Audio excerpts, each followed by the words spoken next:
when the ID.4 came out, I was one of the early purchasers. It was perfect. It was just, I actually compared the measurements to my X1 to make sure it was going to fit in my garage, and brought my bike to the dealership, make sure it would load in there just great.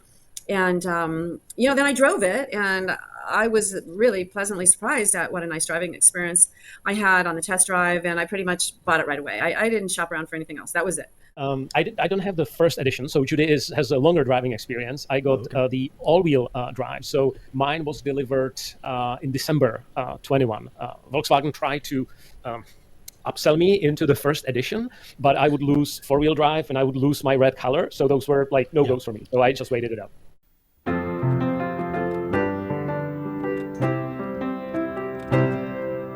So welcome back to the VW ID Talk podcast. Today, I am your host, Wes. Jan is our special guest, along with Judy from the Volkswagen ID Talk forums, VW ID Talk. And we're doing this today because we wanted to have a perspective of somebody that has been driving their VW ID.4 for more than 3 years, which I have not done yet. Mine is two years old. And so Judy graciously agreed to come on and talk to us about experiences, positive and negative. And Jan, thanks for letting me interview you today. So if you're an enthusiast about electric cars in general, or Volkswagen specifically, all things electric, please subscribe at your button down the screen. And of course, you can find us on other podcast channels as well, not just on YouTube. So Judy, thanks for being here. Right before we started recording, you were telling us about what made you decide to get your Volkswagen. And you said that you had initially had a reservation for a Tesla, but tell us what you were saying beforehand. Yeah. So thank you, Wes. Basically, I was interested in getting an electric car. I'm a very environmentally conscious person.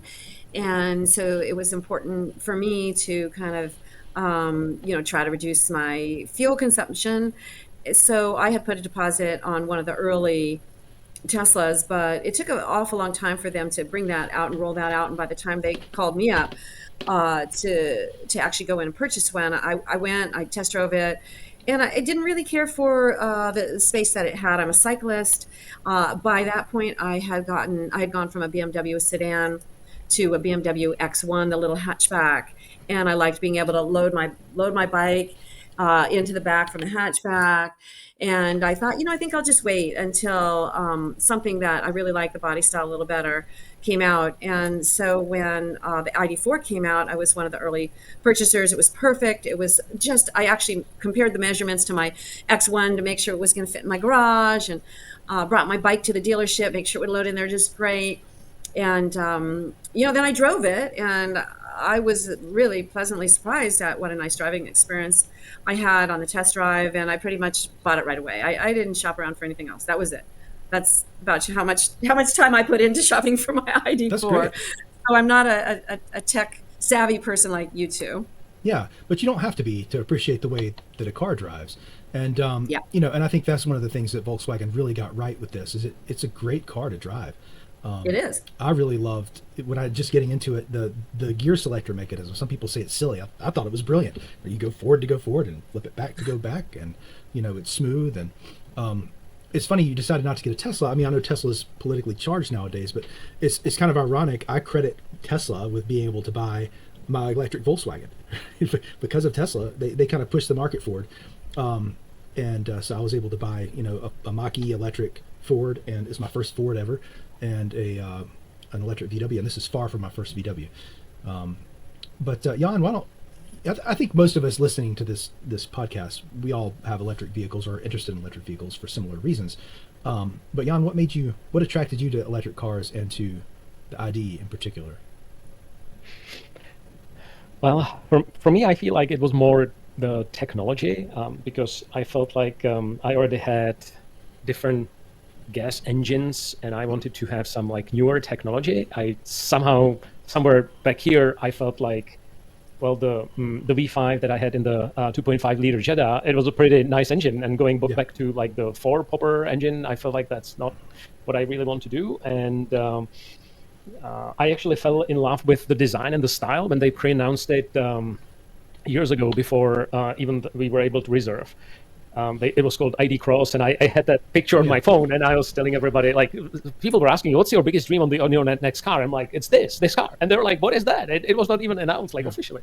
And since then I was tracking it. I was like this close from buying an S4. I even test drove it, but I'm like, yeah, I'm gonna wait. I'm like Audi very S4. close.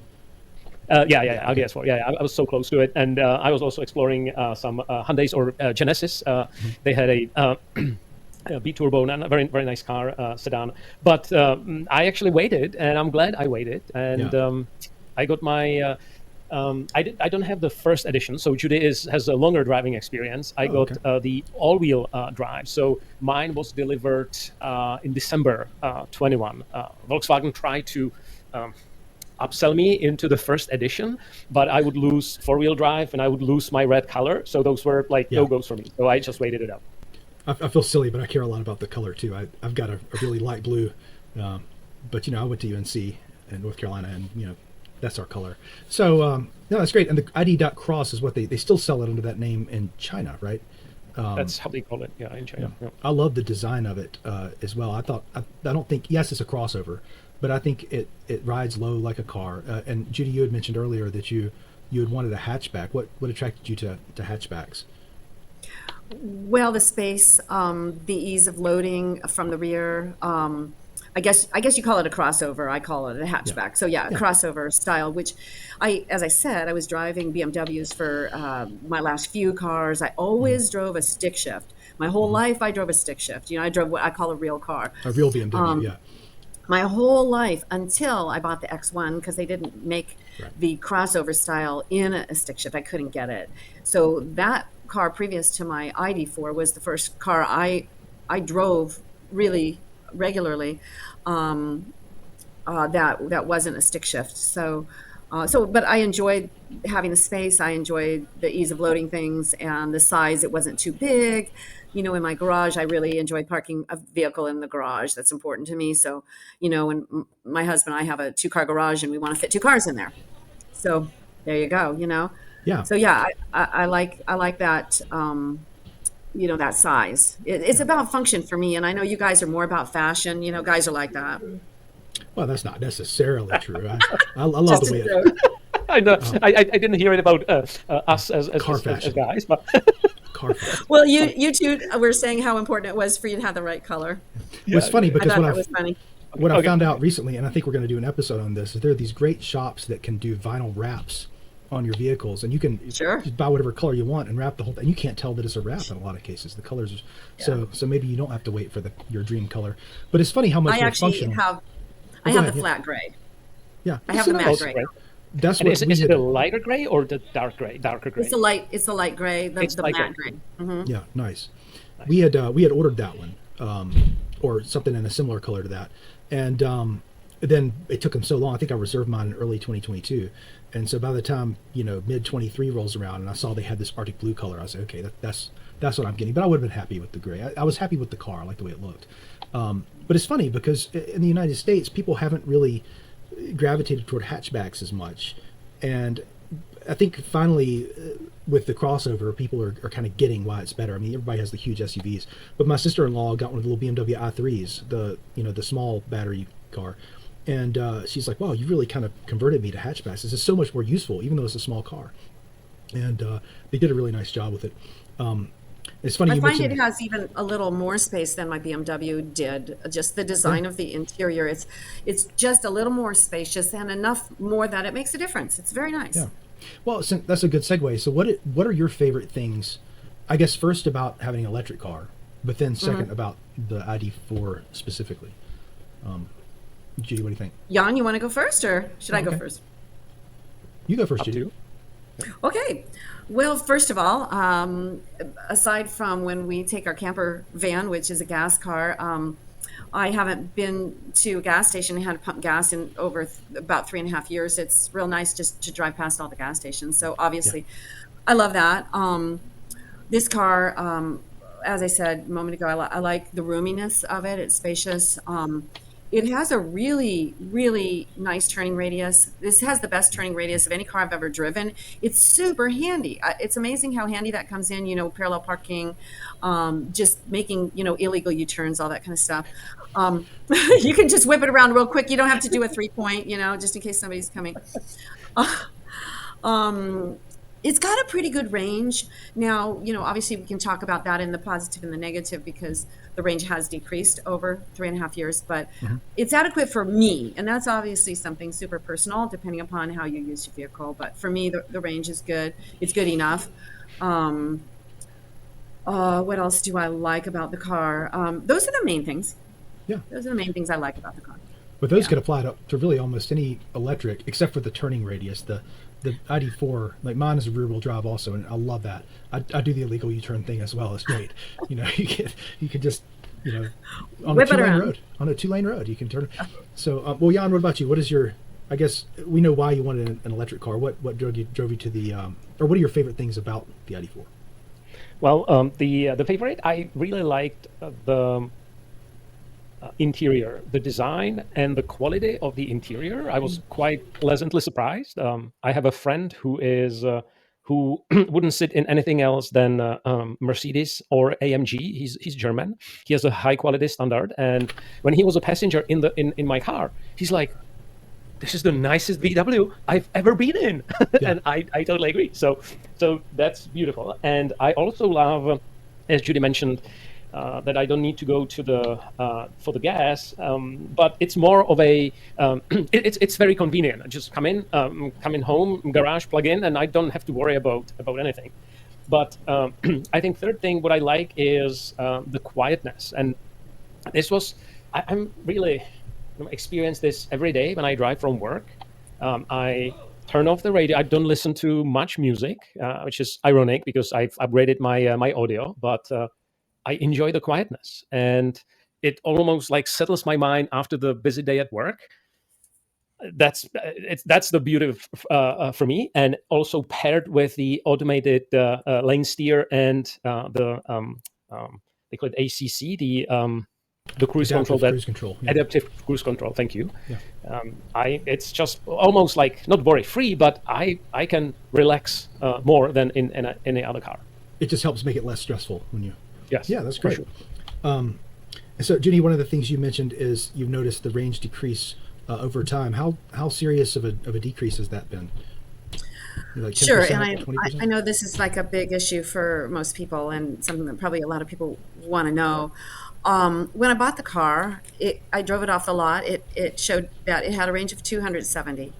When it was fully charged. When it was fully charged, yeah. Okay. It pretty much never showed that again. Yeah. So I feel like a little false advertising, but we know that the range is an estimate, and I would say that 100% charged, it consistently was showing around 250 for quite a long time. And now I charged it just the other day to 100% because I was going to have a long driving day. That's the only time I do it. It showed about 225. Yeah. Okay. So the reality is that I don't ever plan to drive any more than about 180 miles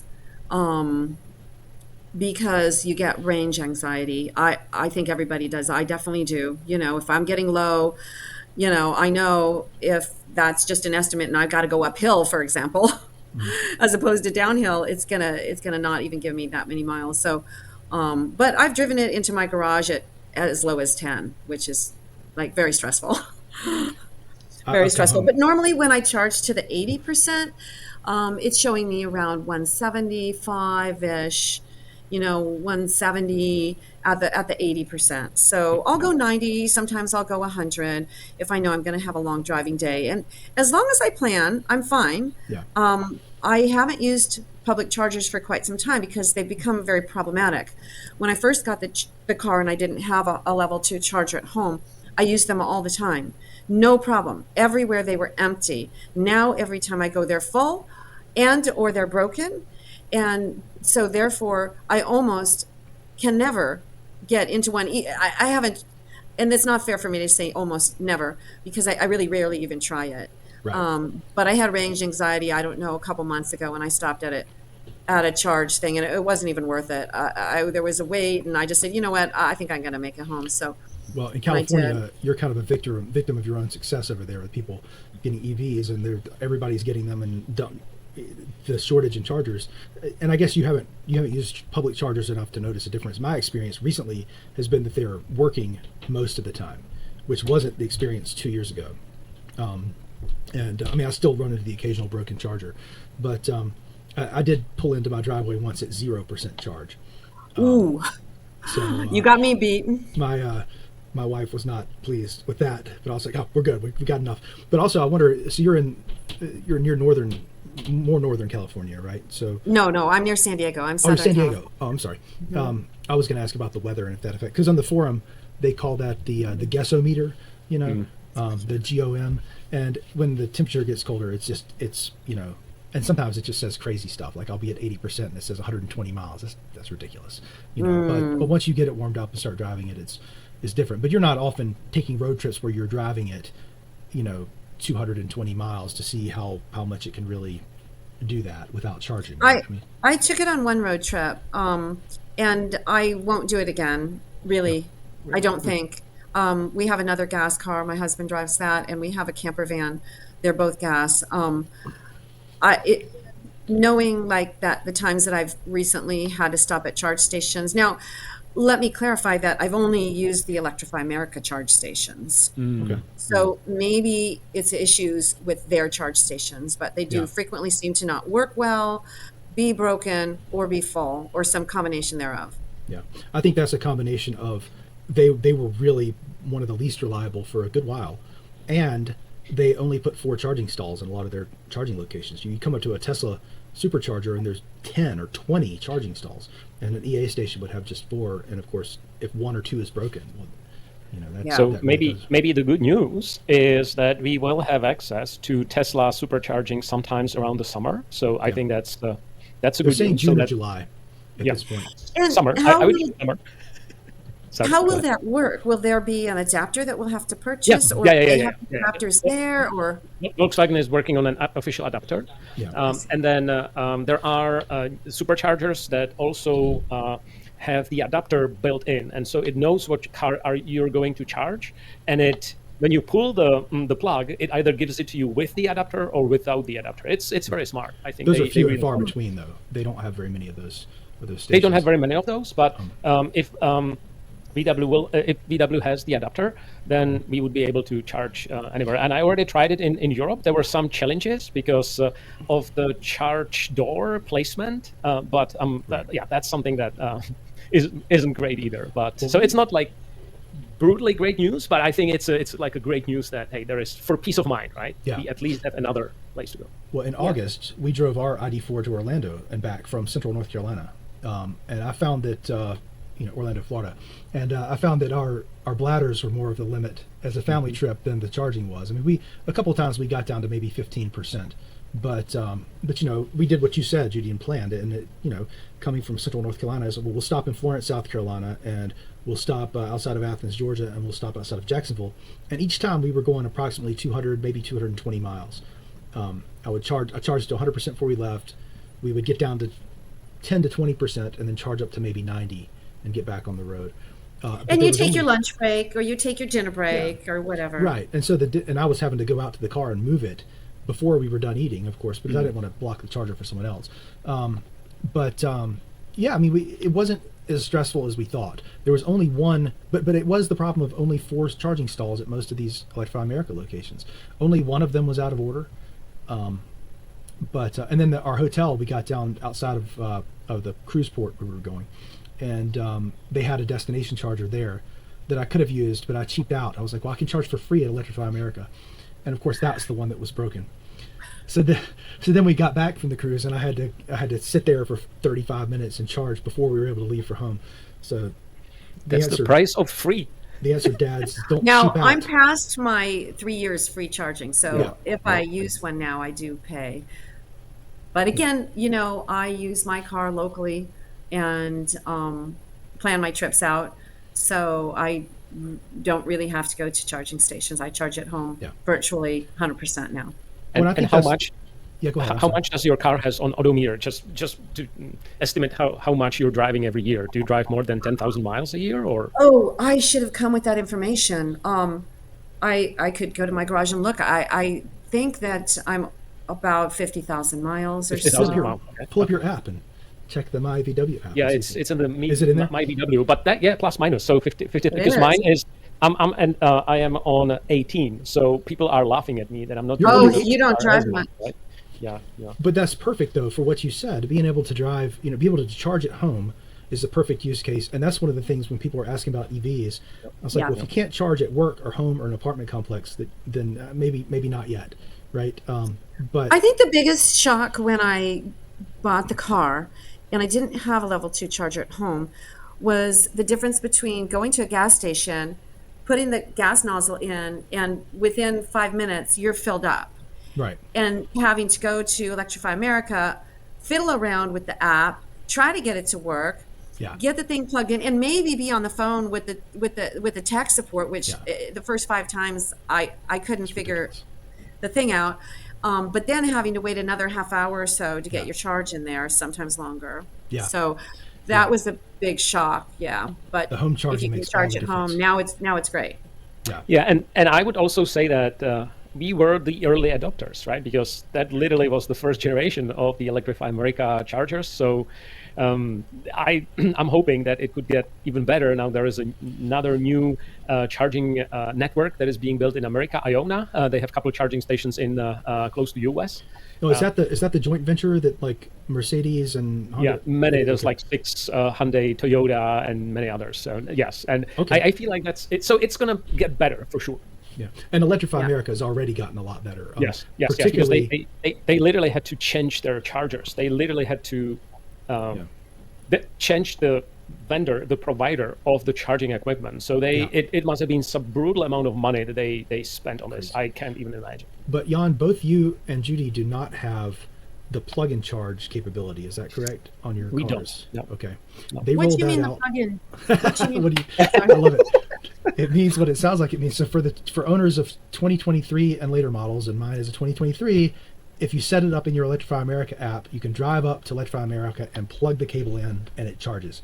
And no fiddling with the app. There's You just no plug app, it there's in. no- So, I don't know Got it. if or when they're going to roll that out for 22 and 21 models, but it's hard to overstate how much more convenient that is, Judy, because my experience was exactly yours. Of I can do this; it's not a problem. Then you get to where this should not be this hard. Every app is a different Yeah. interface. They don't have. So the good news, well, until recently, the NEVI funding, that's the National Electric Vehicle Infrastructure funding, specified that all of the public chargers that receive funding must have a credit card reader. So you can walk up, That's good. So you can swipe. tap a phone Nice. or swipe a card, and charge without having to have an app or any kind of weirdness. So hopefully those things will even continue to improve. But I think, Jan, I guess none of us have any idea if Volkswagen is going to roll out an update to allow plug and charge. In fact, my understanding is that after your free 3-year plan expires, that plug and charge will cease to work. And I have no idea. We don't Knowing really know. Volkswagen, how fast they move, I would say it's soon multiplied by the right. agility coefficient, which is infinity. So large, right. I'm not sure. It's of course a software issue. There is a certificate in the car, and I'm not sure like why our certificate cannot be swapped, but. I think that's We'll another find out. different story. But I have some fun numbers if Okay. if it's okay for me to share them, because when Of we course, talk I was about gonna ask you. the DC charging, right? So I am also past the 3-year free DC charging, but there's this great tab where you can say, what was my lifetime charging at Electrify America? And so for me, it was roughly 16% of the entire charging capacity. It was at Electrify America, which in numbers is like 1.3 megawatt hours.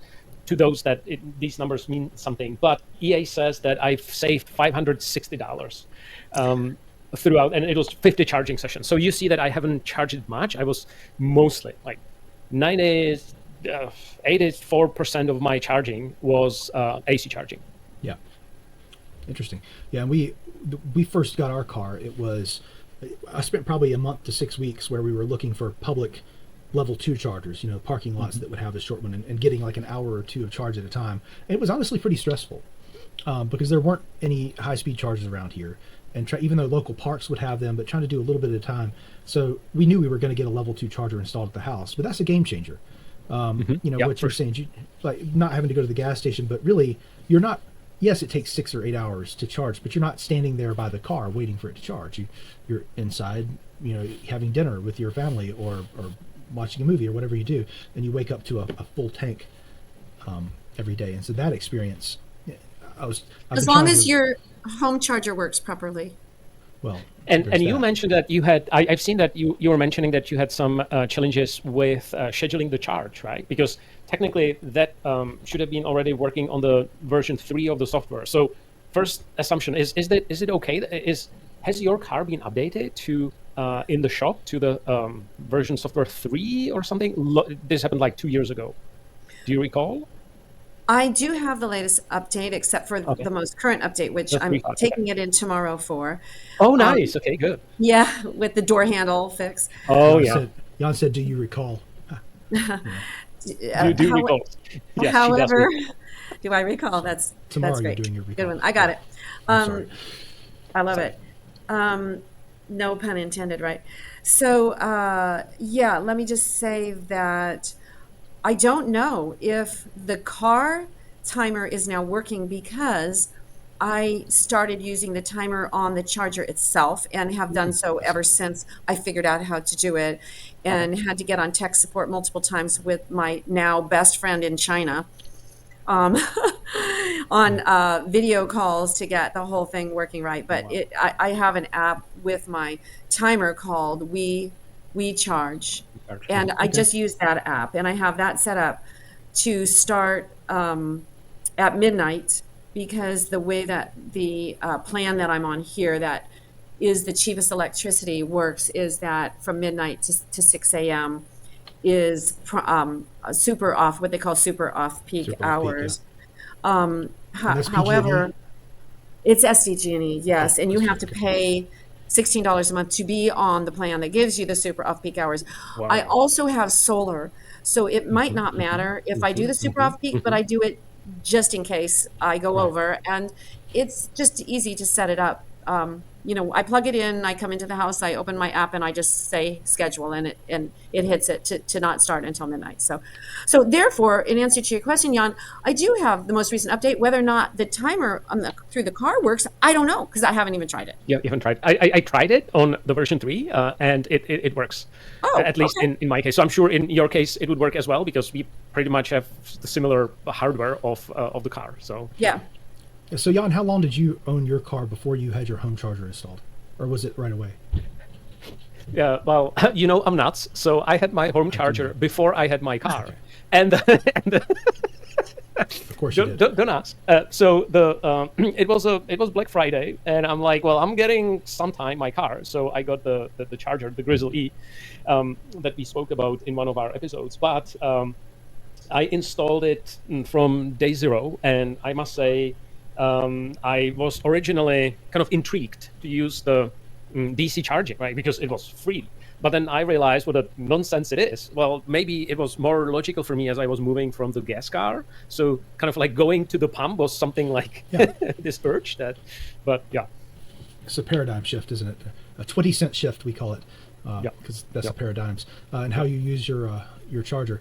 But we did ours. A friend, actually another software engineer, and I installed our charger. You're supposed to pull a permit if you install a charger. Yeah, please. So we're all aware that is supposed to be done. Yes. And by the way, this is no fun, because there are so many, especially if your charger isn't hardwired, if it goes to a NEMA socket, there are so many sockets that are not intended for car charging that it could be a serious issue for a big fire issue. Yeah, please hire an electrician if you're watching this at home. Yeah. I have a family member who's a commercial electrician who did mine. So it's awesome. Yeah. Good. So what else? What do I miss? Oh, I meant to ask you if you were having. Is there anything that bothers you particularly about the car? Have you had any software gremlins? A lot of people make a big deal out of. We made a big deal on the show about things before. What do you? Is there anything that particularly bothers you, or are you just kind of? It's a car. It works well. Well, I'll answer first. generally that's me. I'll put up with a lot of little quirks, and I can tell you that the window levers are a pain because there's only two, and then you have to hit the other thing. It's just ridiculous. Like, why didn't they just put four? Okay, that's stupid, but okay, I've gotten used to that. I can't change the fan. I don't like that everything's on the infotainment screen and you have to like drill down to where the fan is. I just want to be able to change the fan. Like, can they put a couple dials for the things you use the most? You know, the doors, sometime you can't open them right away and you have to like pull the handles twice for the door to open. And my elderly mother, always, got to walk around and do it. And sometimes the child locks go on and off, and who knows? I don't try to even figure it out. Sometimes I pull the trunk for the trunk to open. Sometimes it opens, sometimes it doesn't. Every time when I walk around and I squeeze it, it opens. So, I'm okay. But I did have one really, really bad incident. It won't happen again, so I understand, because of the update. But it was before the last update, and they had the problem with the cars losing power. Did you know about that? Mm-hmm. Yeah, the 12-volt It battery. happened to me. Mm. It Oh, happened wow. to me. It was really frightening. I mean, I could have died, right? The car lost power on the freeway. My husband Oh, was driving. while you were While you're driving. driving. Oh, Yeah. that's nuts. That's crazy. Yeah. And Yeah, that it was because the 12 really volt, that was the bad. 12-volt battery died, or was it something else? I don't know that I've heard of. Honestly, I don't know the actual Interesting. I think reason. there was. That was I think part that was of part what of the recall was update for. to the It was version part of- 3. There was some that the okay. motor stopped communicating with the battery, so the motor reset it. So that is a serious problem. Well, I'm glad you got That, Yeah. Wow. Wow. Yeah, it was really dangerous. My husband was driving. We were in like the third lane on the freeway, and he says, "I don't know what's wrong. I don't know." I go, "What's happening?" He didn't really know at first. He goes, "Well, I seem to have lost power." I go, "Oh my God, pull over, pull over!" And he turned, and I hit the flasher button, and Yeah. it's dusk. It's kind of late afternoon, and he starts to move over. Luckily, he was able to get over. However, unluckily, we were on a bridge when the car came to a stop. The That's awful. shoulder was not much of a shoulder. It wasn't Yeah, even on the enough bridge, yeah. shoulder for the Yeah. vehicle to completely be in the shoulder. So we were actually sticking out a tiny bit of the car was still in the lane with the flashers on. And I'm like, oh my God. And I go, let's get out of the car. I mean, if somebody hits us, right? And then we tried to climb over the guardrail to be, away from the car. And then it fell off onto it like in a cliff. And we were like on this little thing, like on the guardrail. Like, Oh, and then my I'm like, goodness. let's call 911. He's like, well, let's call like AAA. I'm like, no, I'm calling 911 first. Oh. And Wow. the Wow. CHP showed up, and he Wow. put out his flashing things, and he was Yeah, pretty that's funny. He tried to scary. calm us down. that He is goes, very scary. I hate electric cars. He goes, I'd never own one. He goes, if they stop, they're like a brick. You can't push them. You can't, do anything. They're just horrible. And he was really funny. But That's grumbling. anyway, Well, so And, that's did the car have to be towed at the end? Like, it didn't restart, right? It had to be towed, or? So as the story goes, our tow Okay. truck took a very, very long time. And in the meantime, we had tried to start it over and over, Yep, like a yep, few yep, times, yep, obviously yep. before we got out of the car and everything. But then when it wouldn't, that's when we got out. I forgot to tell you that part.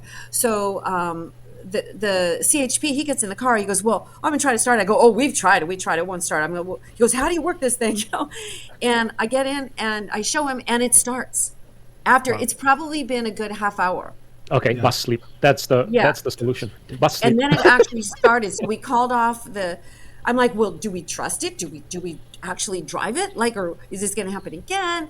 And so we just decided to take it off the off ramp, the very next off ramp, and to drive it on surface roads and not get back on the freeway. And we drove it surface roads back home. We weren't too far away from home, and we got it home. And the dealer got us in the very next day for the good. update. Wow, Yeah, that's scary. And it was really scary. This is unfortunately not limited to Volkswagen, and the that particular I guess that was a software problem. Our Mustang Mach-E had a hardware recall for the same reason, where the physical contactor would fuse In the battery. open, and so they couldn't. Then it wasn't a software problem. They would have to go replace it. They initially did a software update they thought would at least fix it or detect the problem, and then a year later they said, no, we're going to come replace it. So it's been a learning curve for some people. You would think, and to make us all feel better, Hyundai had their fair share of issues as well. So it's not just one or two brands. It's like all of the traditional automakers, even though they have so much experience.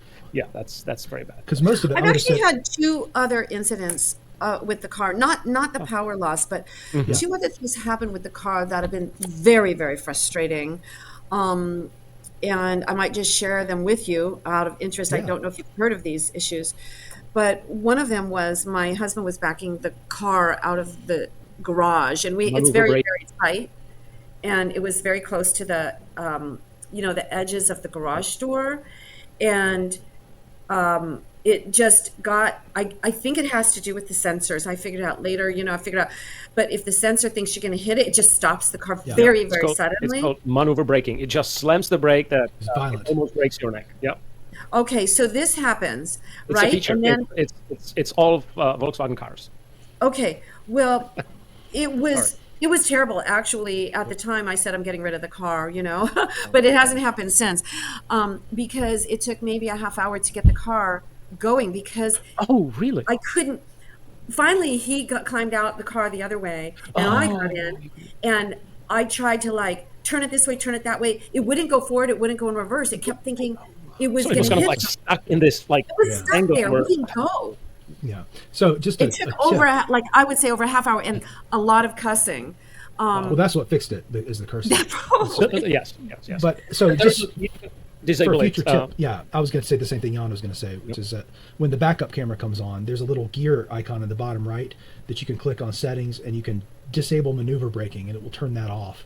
But as somebody who doesn't, like for instance, if you have a bike rack on the back of the car, it's going to think you're about to back into something if you don't have which you don't have the tow kit because you have a. Wait, do you have a first edition? Do you have a tow kit? Do you have a tow? I don't. Okay. It will think you're going to back into something, and it'll slam on the brakes. Or if you have a really steep driveway where it's about to hit the road, as you get to the bottom, it thinks you're going to back into a wall. That's what Jan has to deal with.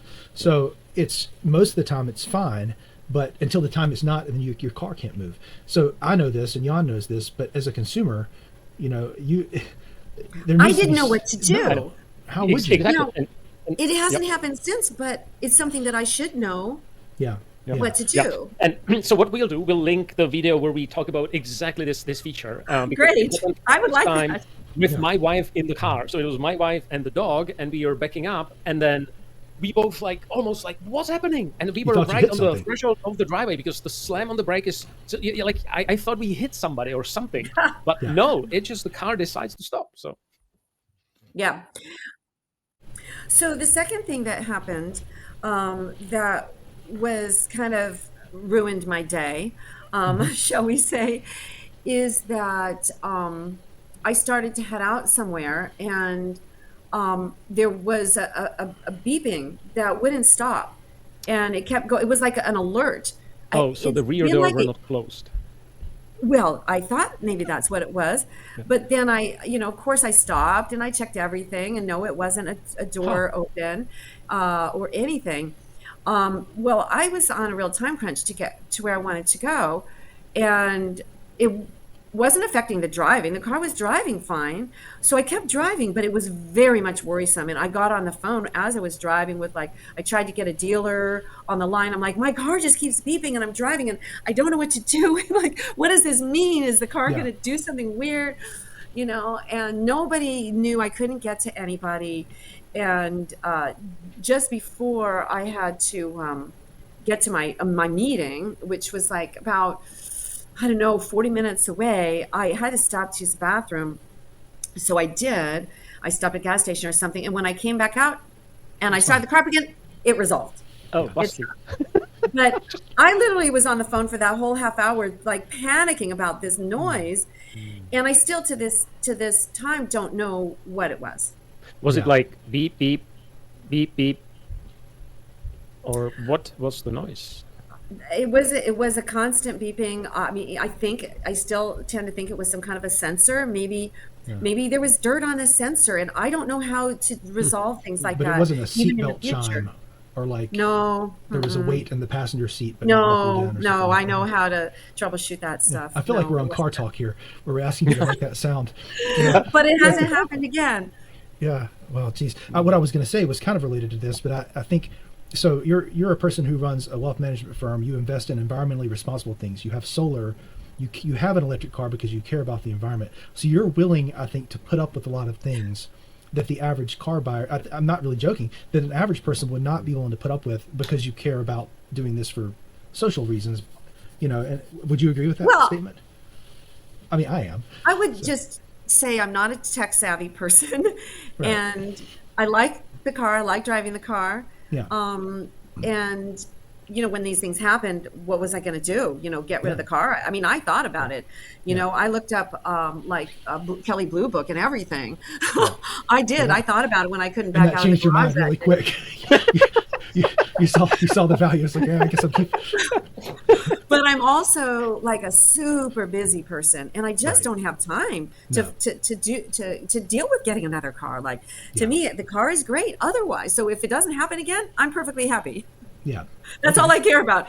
Like before this car, I would just put gas in and get new tires, and as Right. long as everything's get my oil changes, everything's good, gets me Right. point A to point B. I can put my bike in, and I'm happy. But you shouldn't have to be a tech savvy person in order Right. to operate your. Sorry, Jan, what were you going to say? No, I was just wanted to say that great that you found the VW ID talk, right? Because that's why, like people, Yeah. that we have so Yes. many people. There are great moderators that help to solve problems because you are not only one who ran into these types of problems, and so Yeah. they immediately know what the solution might be. So I feel like being part of that digital community, I know it's not like great experience, but from the car perspective, but at least there is a faster way to solve it than call 1-800 Volkswagen whatever line it is. You would never get the answers that way, and the forum is amazing. It's been really fun to be a part of the forum. And I'm grateful to all of those people who are tech savvy. And I feel almost guilty because I can't solve other people's problems with the car. So part of the reason that I'm offering my, Yeah. my thoughts here to you guys, I don't have any technology knowledge to really offer to the group. You're still contributing to the community, not just There we through go. this, but by being Yes, a part of exactly. it, and it's important, Exactly. right? I mean, Yeah.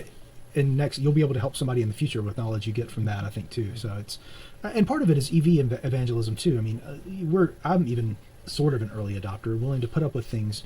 I mean, we got our Mustang about the time I guess you folks were getting your, maybe a little bit later. We got it in 2022. They were adding all kinds of markups and things, and it was a little bit of a wild west, right? It was harder to find, public charging and things like that. But I knew I didn't want to buy another gas car. And then after I bought this, and we got our home charger installed, I was like, I knew we wouldn't have to. But for people that live in apartment complexes, a friend of mine that owns a local gym lives in an apartment that offers free charging, and he got one of these leases on a Kia EV6. Wow.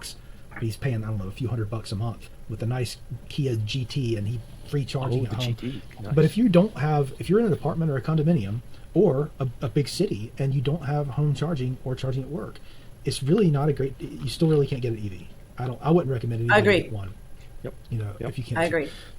So, Jan, have you had any? I know you've had one major issue that we brought up on the podcast before, but have you had any of the kind of things that Judy's had where you? I think I was lucky that I didn't have the engine shutoffs during drives. I had on the version 2 of the software, I had these, and I think people call them phantom errors, meaning you just drive on a highway and suddenly it says that your front assist or your lane keep isn't available, and like nothing happened, and so you don't know why. Then you stop, of course, do the bus sleep, and then the car just drives normally, right? So luckily these were completely gone with the latest with the software version 3. But other than the having the car break after the software update, I didn't have any. I must knock on the wood. I really didn't have any letdowns that the car wouldn't start or drive. Well, when Jan says bus sleep, by the way, this the Volkswagen technician's term for you're great for basically locking the car and taking the key at least 60 feet away from the car and leaving it off for 15 minutes, and that gives it time to shut down all the car's systems and because the car has like 50 computers, and the after car's meditating. Exactly, car's meditating. Exactly, it's like the yoga for the car, right? Like, so when you start when you start the yoga, it kind of takes a minute before we fully get into it, and that's the same for the car. So in like 4 or 5 minutes, is it like 4 or 5 minutes, Wes, when the 15. modules? Oh, it's 15. 15. And then the car says, "No, I'm gonna stay right here for 15 minutes," and then it goes. Sorry. Yeah, it's not going to get any better. I'm sorry. So yeah, I mean, I know that Jan's biggest problem was one of the software updates didn't apply properly to some of the modules, and the car wouldn't start. Like he couldn't drive it. He had to have it towed to the dealership. So and I couldn't even I couldn't release the rear brakes. So the person who was towing it from the garage had to kind of literally like skid it from the garage. yeah, he slid something under the wheels so that it would slide out. Yeah. He had some. Yeah. So I mean, the other things are quibbles, the window switches and the software, the fan and stuff. But having phantom loss of power on the freeway, or crazy. Not being able to move out of your garage because of the maneuver braking. It's emergency braking. It's super useful. It keeps you from hitting something, but unless you're not going to hit something and it's braking for no reason. So those are the kind of things that I think they're getting worked out, luckily. But well, I guess we could summarize. I'll go to Jan first this time.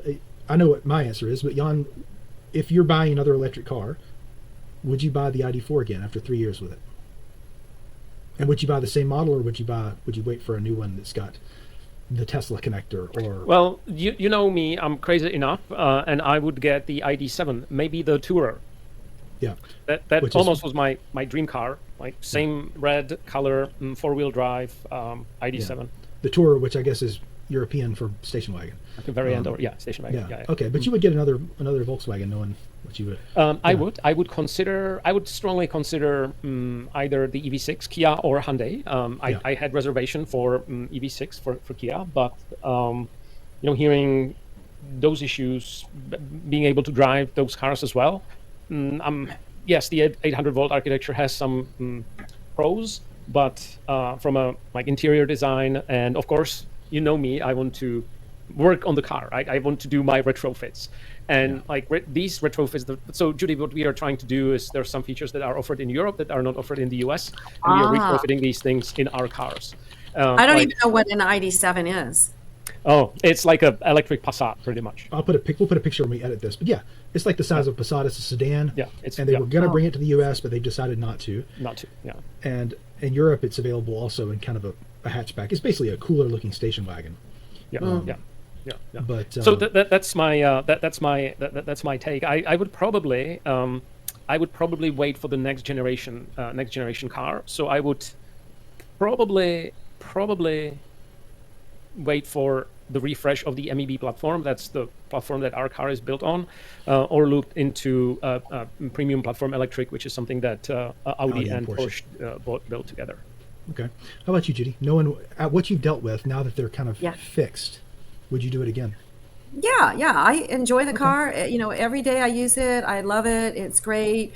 The problems that I've had, yes, at the time, I wanted to tear my hair out and sell the car the next day. But once I calm down, I move on and, go on with my life, and everything's once you check fine. the Kelly Blue Book value. So I'll drive this car into the ground basically until there's a problem with it. And then I'll go to the forum and ask people what I should get. Yeah. Well, and there are plenty of people in the forum forum all the people who are in the know tell me, because I'm not in the know. I don't even know what the ID.7 is. I don't even know what all the other cars are out there. So. But how would you, if you're not a car person? Exactly. And the good news is that there is a great battery degradation spreadsheet that people started in Europe. Sunwizard, who's the moderator of the VW ID forum, has propagated and advertised in the forum. And what is interesting is the majority of cars on 3 years have degradation above 90%. Yes, there are a few that are below 90%. So it will take some time before the car will get driven down, right? Like people say, well, maybe like it's hundreds of thousands of miles, but is it like 200, 300, 400? Hard to say. We don't know yet. Yeah. So if my degradation, let's say it wasn't really 270 in the beginning, it was really 250, and now it's 225, that's 10%. Yeah. It's probably still close to 250. I think it's trying to guess based on, when you see them say GOM, a GOM on the forum, that's what they mean. The weather makes a big difference. The temperature makes a yeah. And it's trying to do it based on, like, if you just took a highway trip at 70 miles an hour, the next time you get in the car, it's probably going to show you a lower estimated range based on how you drove last time. And then as you drive it around town at 35 or 45, you're gonna see higher range or lower.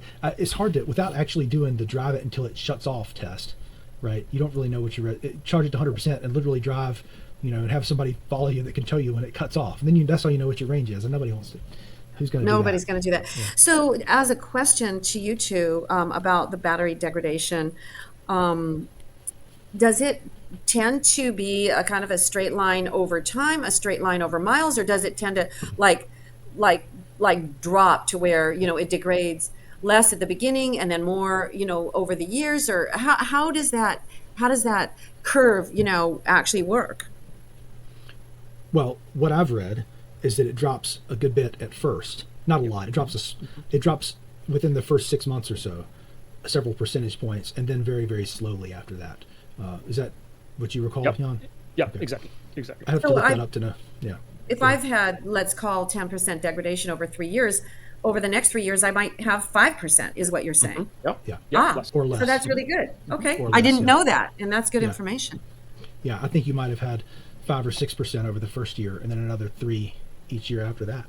And it gets to be less and less each year. I mean, I think so the warranty is that you will have 70% capacity for 8 years or 100,000 miles. That's the federal warranty. It's required by law to encourage people to get into EVs. So that's not just a Volkswagen thing. But Jan's got a charging curve here. Did not even know that. So this is on the forum. When you search for battery state of health tracking, then you'll find the sheet itself, and we'll link it down below for others to read, but also to contribute to. So you see that exactly, Wes, what you said. It's so this is based on miles, but also based on age. It's pretty much very similar. That it's falling off initially very rather quickly in the first 200 days, and then but only a few little percentage tapers off. points. Yes. Yeah. And you see that this is like this area is around the 3 years, and you still see that most of these dots are above 90%. So that, to me, that's really good news. Very good news. Yeah. So, all right. Well, is there anything personal that you wanted to add, either of you, about car experiences? I think we covered a lot. I think this is great for people to be able to hear from just, a regular. Well, you're an outstanding person, Judy, but like as far as a car driver is concerned, somebody who's not an I'm pretty enthusiast. regular. Yeah. Okay. Good. Jan and I are certainly not standard, but in every sense of the word. But being able to hear what your experience was and how frustrating some of it is, and how much you still like the car, despite what many people would say, like, I'm not dealing with this. I mean, look I don't have to do oil changes. Yeah. I just put tires on it, and there's I mean, I don't know what else they do. Would they update the software? I don't know what other maintenance really there is. Yeah. There's not. I mean, there's not much. I changed my oil filter, or my cabin filter. Sorry. I changed my cabin filter. I put washer fluid in it. In reference to the Kelley Blue Book and the value, if the statistics are showing that the batteries are not degrading, considerably and dramatically, especially after the first few years, then it begs the question: why is it that the value of the cars aren't holding up better than they are? Yeah. I don't know how they calculate that with Kelley Blue Book, but I think they're taking the market forces into account, and so much of it is just public sentiment. I mean, good old-fashioned feelings and perception. What are people paying for the cars? I think that's what Kelley Blue Book is looking at. That would mean that a used electric vehicle would be a bargain for somebody, actually. And from everything we've been reading, that's about to be very true, because many of the earlier cars are coming off lease right now. People that had 3-year leases are about to surrender those cars. And there should be quite a few battery electric vehicles. And at least for now, anything that is under $25,000 and at least 2 model years old, meaning right now a 2023 or earlier, qualifies for a $4,000 used vehicle tax credit from the federal government. Wow. So you can buy a $24,000 used car for $20,000. And I was just checking recently, because of having a kid that's going to need a vehicle soon. BMW i3s can be had for $15,000 to $17,000. That's kind of expensive compared to where they were. Chevy Bolts, $14,000. The ID.4s I'm seeing are still in the 20s, even for 2021 models. 2021, I just ran the KBB. I didn't have a courage to look, but it's exactly half of what I paid for the vehicle. Yeah. So that would be a bargain as a financial advisor. I would tell people looking for an electric vehicle to consider a used one right now, especially with this $4,000 credit. I mean, wow, what a great deal. Yeah. Yeah, that's awesome. So why don't we wrap up the recording? Thanks everybody for watching again. Judy, thank you so much for joining us and sharing your experiences. And Jan, thanks for being a guest today instead of a host. And as always, sharing your knowledge. Please remember to subscribe if you guys appreciate this. It really helps us get more people interested and make more of these. And we'll see you guys next time. Thanks. Thank you. Thank you, Wes. Judy, thank you so much for jumping on. Much appreciated. My pleasure. Take care.